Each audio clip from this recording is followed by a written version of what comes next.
Hello, friends. Welcome back to the Life Reset Collective. My name is Josh. This is the channel where we support, encourage, and motivate those who are going through a life reset. I myself have been through 2 full life resets, so I know what this is about. Regardless of the reasons for why you went through yours, or maybe you're planning on going through one, or maybe you're going through one right now, friend, I welcome you. And today we're talking about you're not lazy. You've just lost faith in your own life. Here's my core thesis for this. Sometimes you aren't avoiding effort because you're lazy, even if you think it's because you might be lazy, maybe you kick yourself for it. Sometimes you simply stopped believing that your effort will produce a life that you actually want. When the future no longer feels rewarding, motivation naturally begins to disappear. And I have been in this situation before. Sometimes right before a life reset, or maybe right in the middle of it, when you're making big changes in life, you can come up on these moments where you think, I'm just lazy. I'm so unmotivated. I don't even want to get out of bed. I don't even want to shower.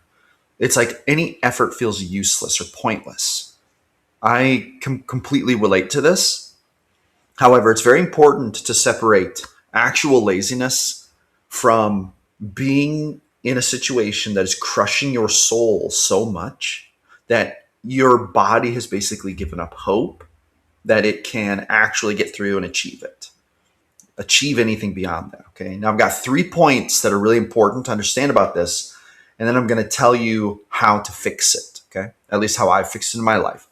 Keep in mind, I may not know all about your situation, but I'm here talking about this because people who have not been through a life reset, they probably don't really understand this. They don't relate to this. That's why I started this channel, because it's hard for people like us, people who have been through it or who are thinking of going through it. It's hard for us to relate to other people.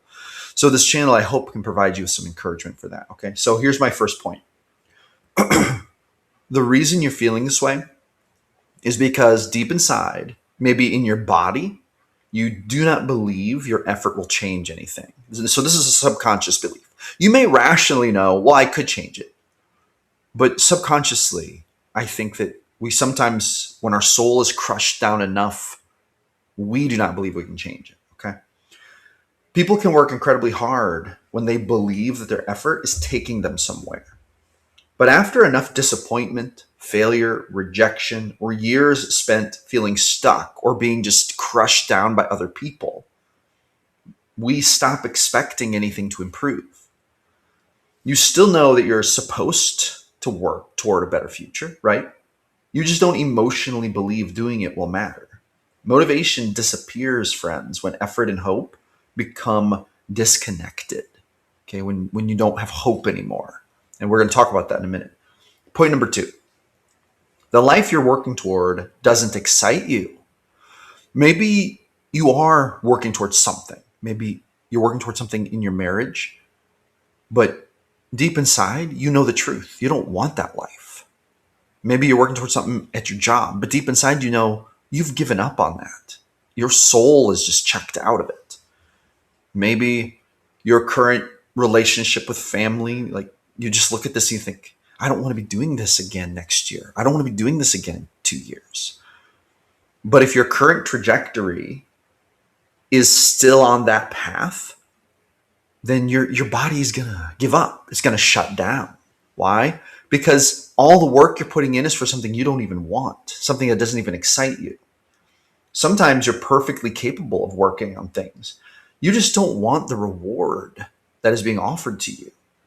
You don't want another promotion in a career you don't believe in. You don't want to become more productive just so you can tolerate an empty routine more efficiently.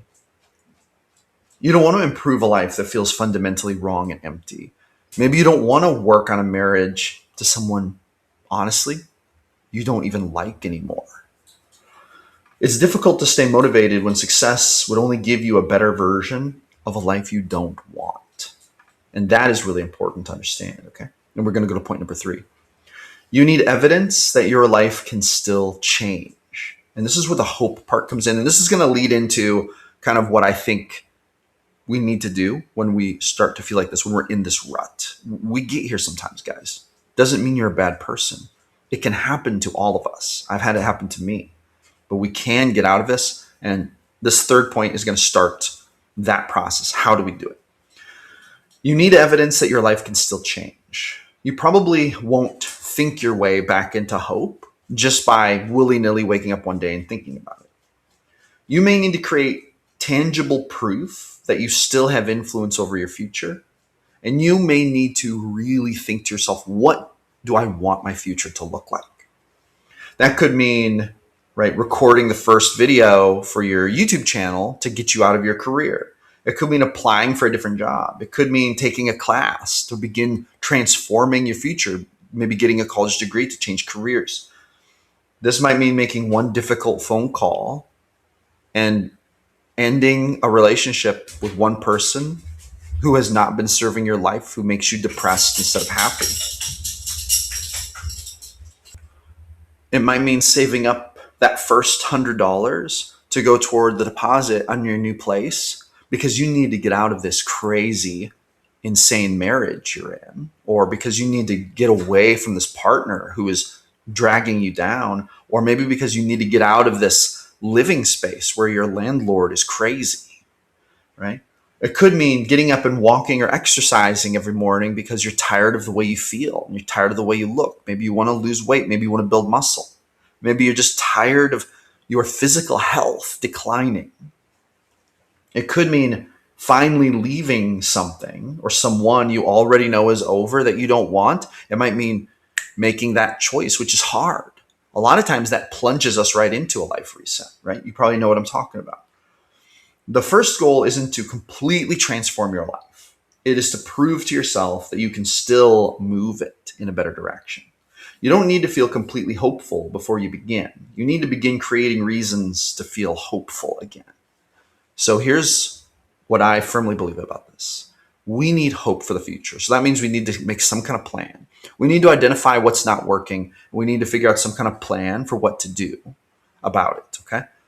That might take some time. You may need to make some really hard choices about your future. You may realize it's time to walk away from your marriage. You may realize that it's time to move to a different state. You may realize that it's time to leave that job you've been at for 15 years. You may realize that talking to those family members that you see every weekend might actually be bad for you and you need to quit. Sometimes this involves making very hard choices. But friend, when we figure out what is dragging us down, what we don't want in our life, we can start to realize, okay, I've got to start getting rid of some of these things that are just hurting me. And then we can start to think, what's the plan for how to go from the bad to good? What would I like to replace those things with? Maybe, if you are dating a jerk who just brings you down, who is mean to you, maybe the answer is, no, I need to get away from this person. And I need to find someone who's going to uplift me. That's the fix, right? We need to start making a plan for all the parts of our life that we may need to reset, friends. Then we need to make a plan for how we're going to approach that plan. Sometimes it's not going to happen all at night. You may need to save up some money. Sometimes leaving a relationship is dangerous. You may need a plan for that. Sometimes you'll need to think a few months ahead about a place to live. During a life reset, it's not so uncommon for people to experience difficulty with housing, especially if they don't have a bunch of money, especially if you're going to be navigating a change in career or something, right? Sometimes it takes planning to figure out how exactly am I going to do this, but it's so important that you give yourself the credit and you give yourself the love to actually put into this and plan for it and to start to work on it, to transform your future, because you do deserve a life that is happy, where you can feel joy, where you can wake up invigorated and passionate about your life, because you deserve to wake up and experience the best of life that you can get out of it. But if you keep letting these people, these situations drag you down and hold you down, you're always going to stay in that place. We can only do so much in a crappy situation.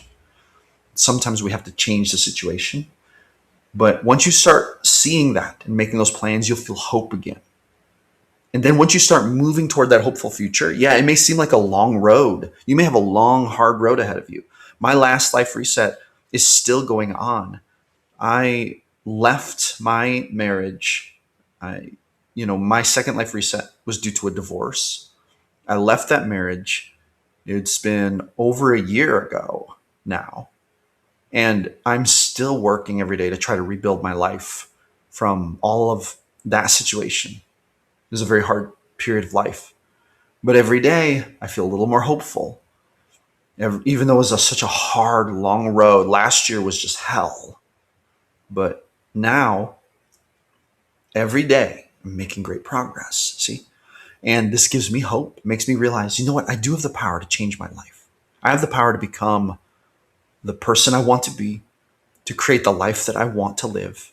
This doesn't mean everything's going to be perfect, but we get a chance to try, right? And we should exercise that right to pursue the freedom to be who we want to be, to live how we want to live, to do what we want to do during this one chance we get at this life. So, friends, today my message to you is do not give up. Do not give in to hopelessness. Do not let these situations make you feel lazy or like you're not worth anything or that you're not capable, because the truth is, you're probably not lazy. You're probably just unmotivated because you have completely lost faith in the future that has been laid out for you. It might be time to change that future. Thank you so much for coming back for another episode of the Life Reset Collective. My name is Josh, empowering those who are either facing a life reset, going through one, or who have been through one and are still rebuilding. Hey, we're with you here. No judgment, just good, positive support, understanding, practical tools, and maybe just a little boost you may need to get you through the day. Thank you so much for coming back. I'll see you awesome people on the next one.